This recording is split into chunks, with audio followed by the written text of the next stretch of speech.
বিসমিল্লাহির রহমানির রহিম। আসসালামু আলাইকুম। আসলে অনেক জায়গায় কিন্তু বলা হয় যে মেয়েদের এরকম এরকম লক্ষণ দেখলে বুঝবেন ভালো মেয়ে।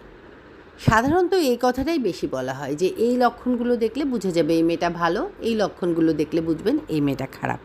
স্ত্রী হিসাবে এই লক্ষণগুলো থাকলে আপনার স্ত্রীটা ভালো।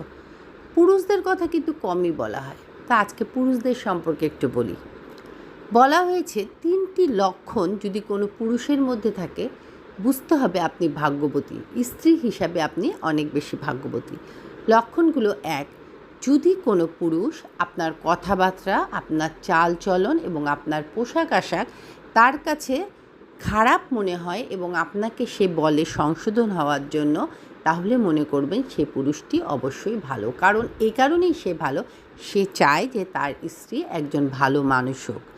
দ্বিতীয়ত, যে পুরুষ আপনার কোথায় যাচ্ছেন, কিভাবে কথা বলছেন, কেমন করে বেড়াচ্ছেন, এই জিনিসগুলো লক্ষ্য করে, তার মানে এটা না যে আমি কি কোথায় গেলাম, আমি কিভাবে কথা বললাম, আমি ফোনে কার সাথে কথা বললাম, কোথায় বেড়াতে গেলাম, আমাকে সন্দেহ করে, না সেটা না।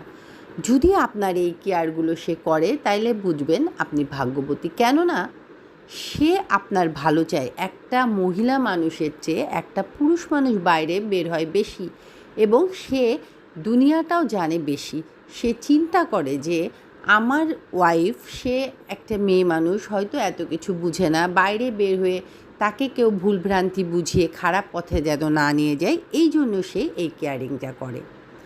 আর ৩ নাম্বার হলো, ধরেন আপনি স্ত্রী হিসেবে কোনো অন্যায় করলেন, কোনো ভুলভাল বললেন, ঝগড়াঝাটি করলেন, যে পুরুষ আপনার সাথে তাল মিলিয়ে সেই ঝগড়াটা না করলো বা আপনার সাথে রাগারাগি করলো না, সে আপনাকে ঠান্ডা মাথায় সুন্দর করে সব বুঝালো এবং আপনার হয়তো সমস্যাটা বুঝলো এবং সে রাগ করে অন্য কোথাও চলে গেল না বা জেদাজেদি করলো না, আপনার সাথে থাকলো এবং আপনাকে সংশোধন করার চেষ্টা করলো, তাহলে মনে করবেন আপনি লাকি।